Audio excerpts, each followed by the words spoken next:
alguns senhores telespectadores fazem o favor de me mandar cartas, muitas vezes com críticas que eu leio atentamente e procuro, enfim, corresponder. Outras vezes com propostas, com ideias, com sugestões. Neste caso, um grupo aqui de Palmela escreve-me e diz: o senhor vive em Palmela. Palmela é a terra do vinho. São famosas as festas das vindimas em Palmela. É uma terra muito antiga, de foral em 1185. Um foral do século XII. Isto não é vulgar. E tem uma adega cooperativa onde fabricam vinhos deliciosos. Portanto, eu não vou falar de vinhos propriamente, vou falar de coisas em geral ligadas à cultura do vinho em Portugal e na Península Ibérica.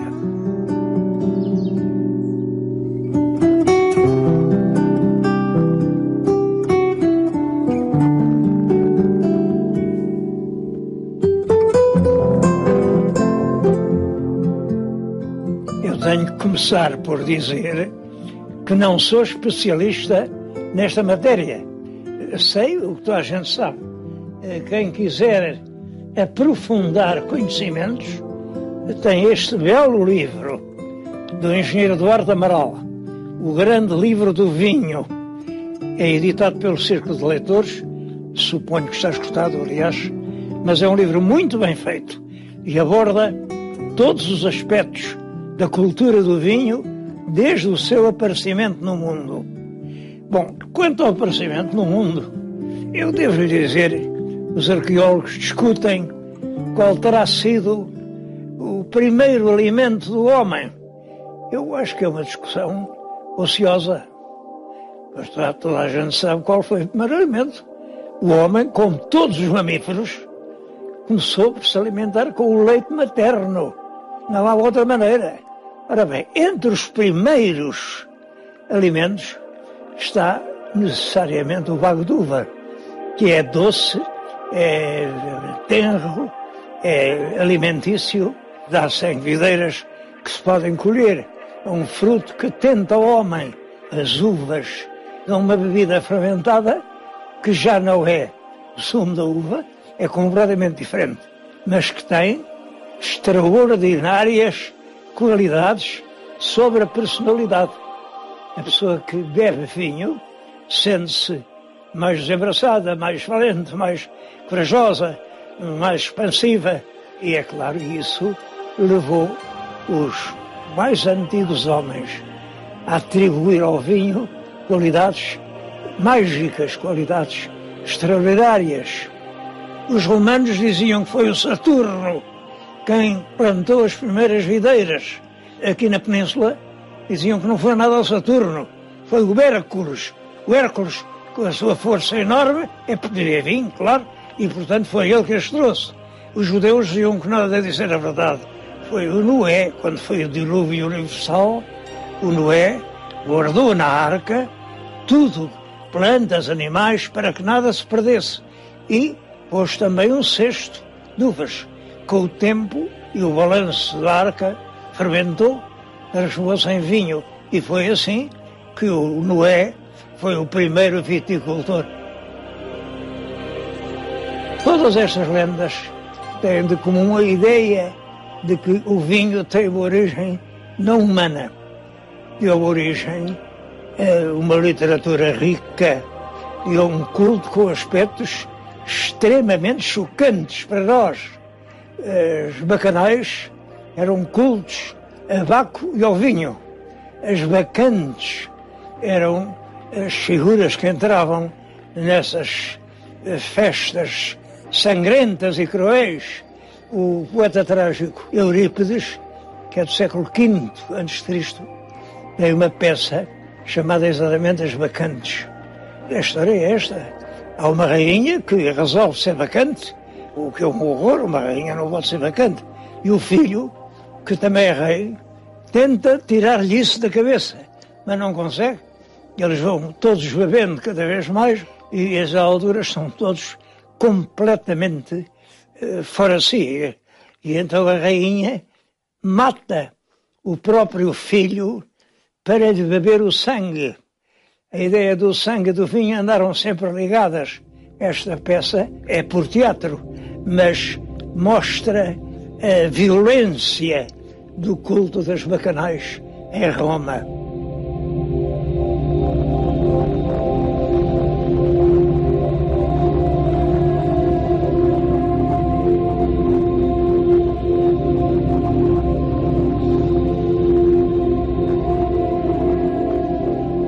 Esse caráter sagrado do vinho chegou até ao nosso tempo, através do cristianismo. A Eucaristia cristã está ligada ao vinho. Foi instituída por Jesus Cristo. Na última ceia, quando ele em Jerusalém reuniu os seus discípulos e depois pegou na taça do vinho e disse-lhes: bebei, este é o meu sangue. E pegou no pão e disse-lhes: comei, este é o meu corpo. Bom, durante muito tempo a Eucaristia metia realmente as duas espécies, pão e vinho. Mas compreende-se que a introdução de uma bebida alcoólica no ato religioso prestava-se facilmente a distúrbios. Hoje é só a hóstia consagrada, é o pão que é o corpo, sangue e alma de Jesus Cristo.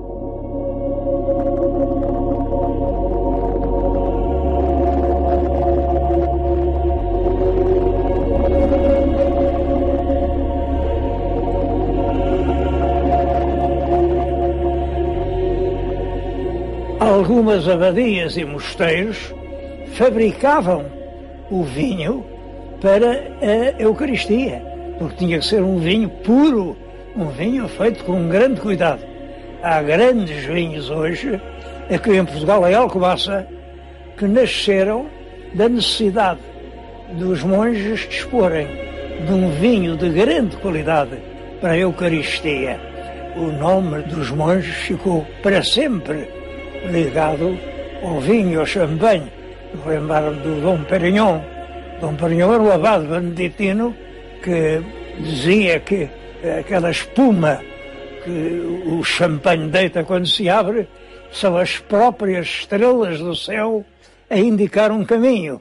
Bom, o Moët-Chandon, outro vinho do século XVIII, também famosíssimo em todo o mundo. E nós, em Portugal, também temos um excelente espumante. É claro, a gente não lhe pode chamar champanhe, porque Champanhe é uma região geográfica, que vem do latim Campania. Na Campania é que são o champanhe. Os nossos espumantes são de uma excelente qualidade. Estou convencido que há pouca diferença, se há alguma, entre os espumantes portugueses e os mais famosos espumantes franceses. O que há é, de um lado, uma operação de lançamento e de propaganda enorme, que abrange todo o mundo. Pode-se dizer que o Napoleão bebia champanhe, o Luís XV bebia champanhe. Aqui em Portugal, toda a gente bebe champanhe francês, porque, enfim, é a marca.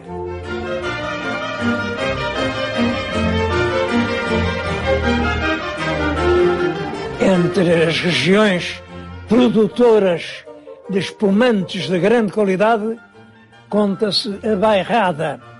Param por lá milhares de pessoas que vão provar o leitão acompanhado daquele espumante. É um vinho muito bom, tão bom, que o Marquês de Pombal mandou arrancar as vinhas todas, porque estava a ser misturado com os vinhos do Porto. Os vendedores de vinho do Porto queriam grandes quantidades e então iam à Bairrada, compravam aquele vinho, misturavam com o Porto e mandavam para a Inglaterra. Mas é claro, na Inglaterra davam por isso e isso estava a desacreditar o vinho do Porto. Mas aí está, ainda hoje é costume ir à bairrada, beber um copo de espumante e comer um pouco daquele leitão.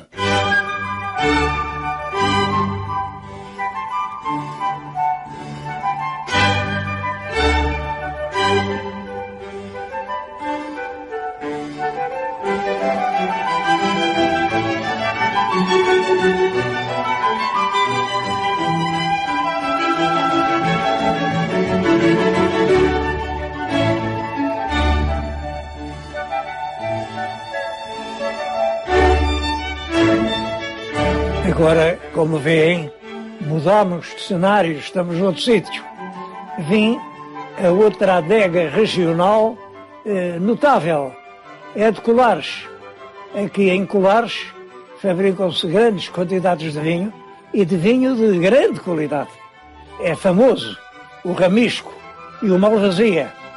Além disso, tem muitos vinhos correntes.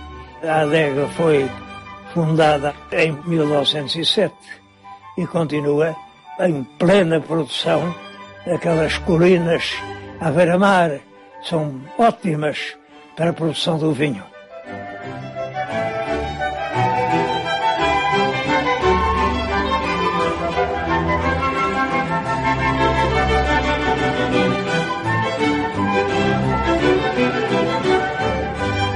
Regiões demarcadas, há muitas, dezenas. Hoje todo o país é um país vinícola. A produção está até a aumentar porque desde há 50 anos para cá aparece uma novidade no mundo dos vinhos. Os vinhos alentejanos. Os vinhos alentejanos são dos melhores do mundo. Eu estive há uns anos, 3 ou 4, nas festas da comemoração dos 50 anos da adega do Redondo. Hoje, praticamente, todos os produtores de vinho do concelho estão agrupados naquela adega. E o vinho tem uma qualidade excepcional. O que se passou com o Alentejo é curioso. Durante muito tempo era proibido ter vinhas. Porquê? Porque realmente o país precisa de alimentos, de pão. Aliás, a comida antiga era pão e vinho, pouco mais. As nossas searas dão poucas sementes, ou 6 ou 7, e, portanto, a lei estabelecia que era proibido pôr culturas diferentes em terras que eram para dar pão. É isto que vem na lei das sesmarias. Só as terras que eram para dar pão é que estão incluídas na lei. Isto é no século XIV. A lei das sesmarias é de 1375. Nessa altura, o desenvolvimento da navegação estava a permitir o escoamento de muitos produtos e, sobretudo, do azeite português e do vinho. E, portanto, um produto que se exportava dava mais lucro ao proprietário do que o produto que se tinha que consumir dentro do país. Por isso, a lei das sesmarias veio proibir que se pusessem olivais ou vinhas em terras que eram para dar pão.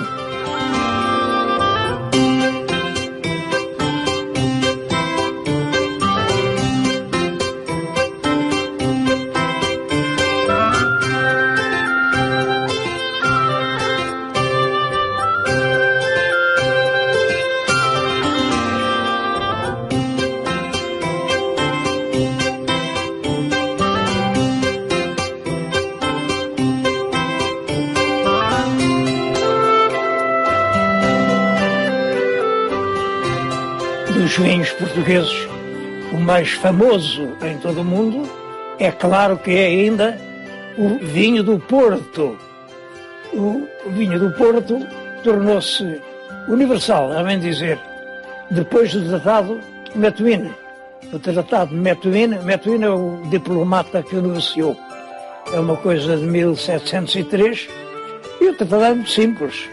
Portugal só importa tecidos ingleses e os ingleses importam vinhos portugueses.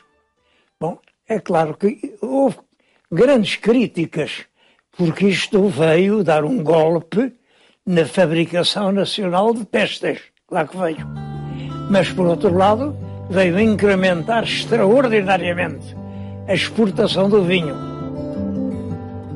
Estes vinhos saíam do Porto e por isso chamavam-lhe do Porto, embora no Porto não há vinho, claro.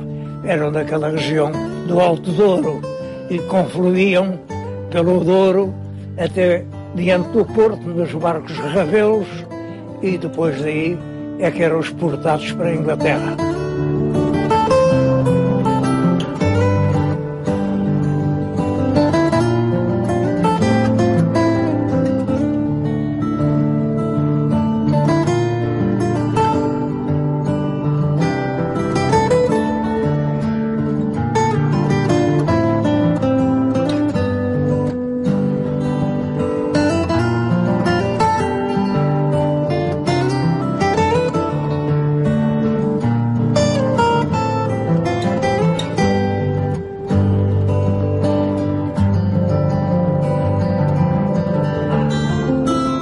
O Tratado de Methuen veio aumentar muito a exportação para o estrangeiro e com a exportação aumentou o preço. É nessa altura, no século XVII, que se cobrem de socalcos aquelas margens do Rio Douro, fazem aquela paisagem extraordinária, toda em degraus, toda cheia de vinha, que é hoje considerada património da humanidade. De facto, uma paisagem feita à mão pelo homem e que, em vez de serem barrancos calvados estéreis, são realmente um favo de mel. Aquele vinho dali é do melhor que se faz no mundo. A produção aumenta, Pombal reconhece que temos ali a principal receita para o país e reorganiza profundamente o comércio do vinho, que é ele quem cria a primeira região de mercado do mundo. No mundo não havia a ideia de dizer só aqui é que se pode fazer este vinho.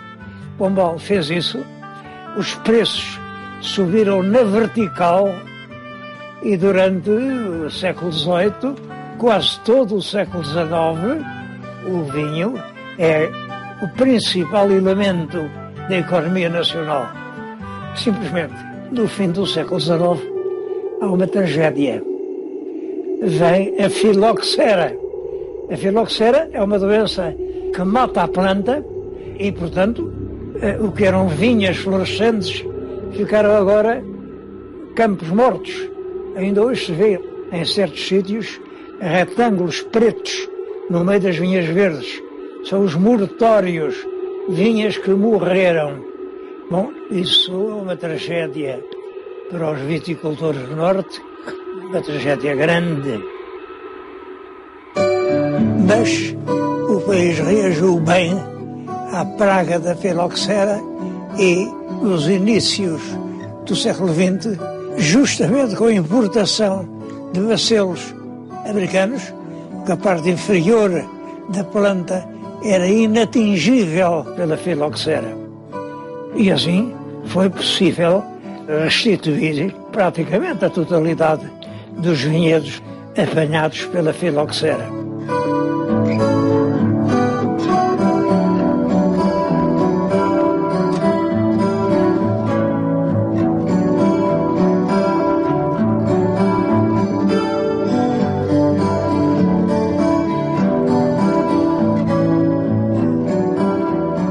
Naturalmente que a qualidade de um vinho depende da natureza do solo que o produz. E em Portugal, com vinhedos desde o Minho até ao Algarve, o Algarve é um excelente vinho, que é o vinho da Lagoa, há muitas variedades, muitas espécies de vinho. E os entendidos distinguem-nas, entre outros vinhos. Queria falar no vinho verde, lá de cima do Minho. É um vinho enforcado, quer dizer que cresce agarrado a um tronco de árvore, a um esteio, e é um vinho apreciadíssimo e de grande produção. O vinho da Madeira. O vinho da Madeira foi para ali levado imaginem, pelo infante Dom Henrique, que pouco depois da descoberta da ilha, mandou buscar bacelos à ilha de Creta e plantou vinhas. E realmente é um resultado extraordinário, porque o clima presta-se admiravelmente ao vinho. O vinho da Madeira é um vinho generoso, extremamente saboroso. É tão famoso que em Londres se inventou esta história. Um irmão do monarca, que era duque, meteu-se a conspirar contra o irmão. Bom, a conspiração foi descoberta e, portanto, ele foi condenado à morte. Mas como era irmão do rei, disseram, pode-se escolher a maneira da morte, como vais morrer. E ele escolheu isto. Quer morrer afogado num túnel de Malvasia da Madeira. É evidente que esta história não pode ser verdadeira, mas mostra o prestígio, o nome que o vinho da Madeira chegou a ter e continua a ter. Quando se vai à Madeira, não pode deixar de se visitar os armazéns dos vinhos e de provar. É realmente magnífico.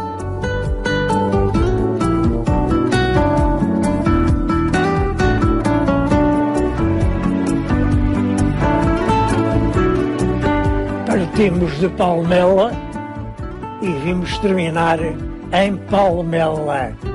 O Foral de 1185 já protege a produção dos vinhos de Palmela. Portanto, é um vinho com pergaminhos de 800 anos. Basta isso para ser célebre. Mas Palmela tem mais que ver que o vinho. Tem uma pousada magnífica no lugar onde era o quartel dos Cavaleiros de Santiago da Espada. Tem um castelo cheio de pitoresco e de beleza e, sobretudo, tem um horizonte. Do alto do castelo avista-se quase todo o Alentejo, até ao mar, avista-se Lisboa, avista-se o Vale do Tejo. É um lugar prodigioso. Na Idade Média havia este ditado: lindas vistas tem Palmela, nem conheço outro ponto do país onde exista vistas tão bonitas.